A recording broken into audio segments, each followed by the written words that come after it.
में एनआरसी बनी। তো সিএএ নিয়ে বড় আপডেট দিল স্বরাষ্ট্রমন্ত্রী। কেন্দ্রীয় স্বরাষ্ট্রমন্ত্রী অমিত শাহ তিনি বলেছেন যে পশ্চিমবাংলায় সিএএ হবেই এবং হচ্ছে। কেউ যদি সিএতে আবেদন না করে তাহলে তার নাগরিকত্ব তো বাতিল যাবেই, সাথে এনআরসি করে তাকে দেশ থেকে বের করে দেওয়া হবে। বন্ধুরা, 11ই মার্চ এনআরসি সিএ লাগু করা হয়েছে সারা দেশে। যারা যারা বাংলাদেশে আছেন, যাদের কাছে ভারতের কোনো প্রমাণপত্র নেই এক কথায়, তারা এখানে আবেদন করতে পারবেন ভারতের নাগরিকত্ব পাওয়ার জন্য। কিন্তু এখানে শুধুমাত্র মুসলিমরা আবেদন করতে পারবেন না, মুসলিম বাদে সমস্ত ধর্মের মানুষ কিন্তু এখানে ভারতের নাগরিকত্ব পাওয়ার জন্য আবেদন করতে পারবেন। তারপরে আপনাকে একটা সার্টিফিকেট দেওয়া হবে, সেই সার্টিফিকেটে বলে আপনি এনআরসি হাত থেকে বাঁচতে পারবেন। বাকি সমস্ত ক্ষেত্রে সবার জন্য, হিন্দু মুসলিম ধর্ম নির্বিশেষে সবারই জন্য কিন্তু এনআরসি শুরু হবে, যেখানে আপনাকে প্রুফ দেখাতে হবে, ভারতীয় নাগরিকের প্রুফ দেখাতে হবে, বিশেষ প্রুফ দেখাতে হবে। যেমন আপনার ভোটার কার্ড আর আধার কার্ড বাদ দিতে হবে। মানে আপনি যদি মনে করেন যে আধার কার্ড দেখাবেন তাহলে কিন্তু হবে না, ভোটার কার্ড এবং আধার কার্ড কিন্তু নয়।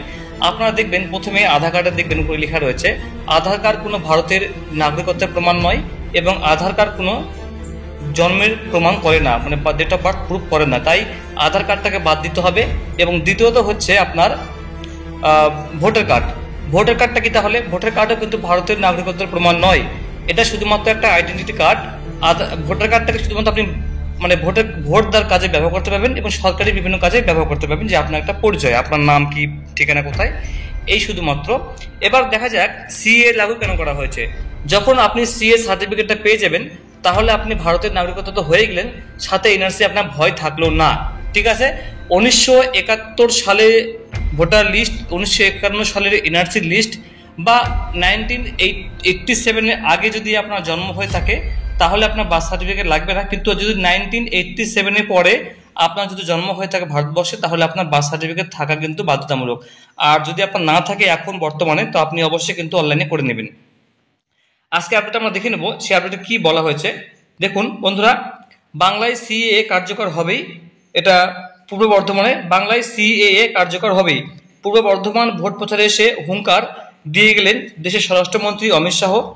মঙ্গলবার রসুলপুরের সভা থেকে তিনি দাবি করলেন মমতা দিদি সিএএ এর বিরোধিতা করছেন।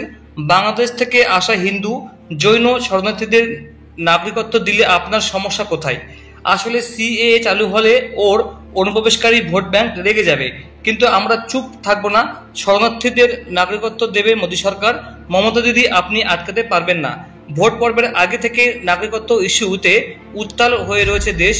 বিশেষ করে সীমান্তবর্তী রাজ্যগুলির মধ্যে একটা চাপাটিশন তৈরি হয়েছে ধর্মীয় বিভাজনের আশঙ্কায়। তার উপর স্বরাষ্ট্রমন্ত্রীর এই ঘোষণা নতুন করে আতঙ্কে ছড়িয়েছে সংখ্যালঘু ও মতুয়া সম্প্রদায়ের মধ্যে। বন্ধুরা, যদি আপনার কাছে ভারতের লিগাল সার্টিফিকেট প্রমাণপত্র না থাকে তাহলে আপনি সিএতে আবেদন করে ভারতের নাগরিকত্ব কিন্তু পেতে পারবেন। তো এটাই হচ্ছে মূল কথা হচ্ছে। তো এখানে আবেদন করলে ভয় কিছু সিএ নাগরিকত্ব দেয়, সিএতে আবেদন করলে আপনার নাগরিকত্ব কেড়ে নেওয়া হবে না। ঠিক আছে, তো এখানে ধর্মীয় বিভাজনের কোনো ব্যাপার নেই। হ্যাঁ, হতে পারে মুসলিমরা বাদ দিয়ে, বাট এনআরসি ক্ষেত্রে কিন্তু এটা হবে না। এনআরসি ক্ষেত্রে হিন্দু মুসলিম সবাইকে কিন্তু প্রমাণ করতে হবে। এদিনের সভায় জামালপুর থেকে এসেছিলেন উজ্জ্বল সরকার, বিজেপির কঠোর কর্মী সমর্থক। বলছিলেন বিনা শর্তে নাগরিকত্ব দিলে অসুবিধা হতো না, ভেবেছিলাম সেরকম আশ্বাস পাওয়া যাবে, কিন্তু যেসব নথি জমা করতে বলেছে তা অধিকাংশ মানুষেরই কাছেই নেই। প্রচারে গিয়ে এখন প্রশ্নমুখে পড়তে হচ্ছে রাজ্যের মন্ত্রী স্বপন দেবনাথ বলেন সিএএ হলো এনআরসির প্রথম পদক্ষেপ। দেখুন, আমি যেটা আগে বলেছি বন্ধুরা, সিএ তে হচ্ছে মানে এনআরসি হবে, এটা মনে রাখবেন। সিএ এর সমস্ত কমপ্লিট কাজ শেষ হবে, আবেদন করবে, নাগরিকত্ব দেওয়া হবে, সার্টিফিকেট দেওয়া হবে, এরপরে কিন্তু কাজ চালু হবে এনআরসি। এটা মনে রাখবেন, যেটা এখানে আমি আপনাকে বলেছি।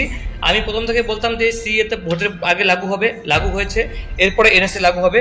তাই এখানে লিখে দেখা যাচ্ছে সিএ হলো এনআরসির প্রথম পদক্ষেপ। আচ্ছা, মমতা দিদি বলেছেন শেষ রক্তবিন্দু পর্যন্ত এনআরসি করতে দেবেন না, এটা তার গ্যারেন্টি। আর দিদি যে গ্যারেন্টি দেন তা বাস্তবায়িত হয়। এদিন অবশ্য কর্মী সমর্থকদের অভাবে ছোট মাঠেই অমিত শাহকে সভা করতে হয়। পুলিশের দাবি 4 থেকে 4.5 হাজার মানুষ উপস্থিত হয়েছিলেন। মিনিট 20 মধ্যেই ভাষণ শেষ করে দেন স্বরাষ্ট্রমন্ত্রী। তার বেশিরভাগ শব্দই অবশ্য মমতা বন্দ্যোপাধ্যায় এবং অভিষেকের জন্য খরচ করেন সহ। তার দাবি দিদি এবং ভাইপো বিজেপিকে ভয় পায়। আমাদের নেতাদের হোটেল বুকিং তৃণমূল বাতিল করে দিচ্ছে। বাংলায় রামরাজ্য দরকার। ভাইপোকে মুখ্যমন্ত্রী বানাতে চান কি? মোদিজি বাংলার জন্য 10 লক্ষ কোটি টাকা পাঠিয়েছিলেন, তৃণমূলের গুন্ডারা টাকাটা খেয়ে ফেলেছে। বাংলায় পরিবর্তন আনুন, 30টির বেশি আসন পেলে যার টাকা খেয়েছে তাদের উল্টো করে ঝুলিয়ে আদায় করা হবে। সন্দেশখালীর প্রসঙ্গ তুললেও তৃণমূলকে নিশানা করেন তিনি। এইসব কথাগুলো বলা হয়েছে, তবে মূল কথা হচ্ছে বন্ধুরা এনআরসিটা। তবে এনআরসির জন্য আপনারা প্রস্তুত থাকুন। আগামী দিনে এনআরসির জন্য কি কি প্রমাণপত্র লাগবে আমি পুরো একটা ভিডিও লিস্ট তৈরি করবো, যেটা আপনাকে দেখে দেবো আমি, যে কার কি ডকুমেন্টস থাকলে আপনি বাঁচবেন এবং কার কি ডকুমেন্টস না থাকলে অ্যাডিশনাল সাপোর্টিং ডকুমেন্ট কি কি লাগতে পারে সেটা কিন্তু আপনাকে আমি বলে দেবো। বন্ধুদের সঙ্গে থাকবেন, সাবস্ক্রাইব পাশে থাকবেন। অসংখ্য ধন্যবাদ।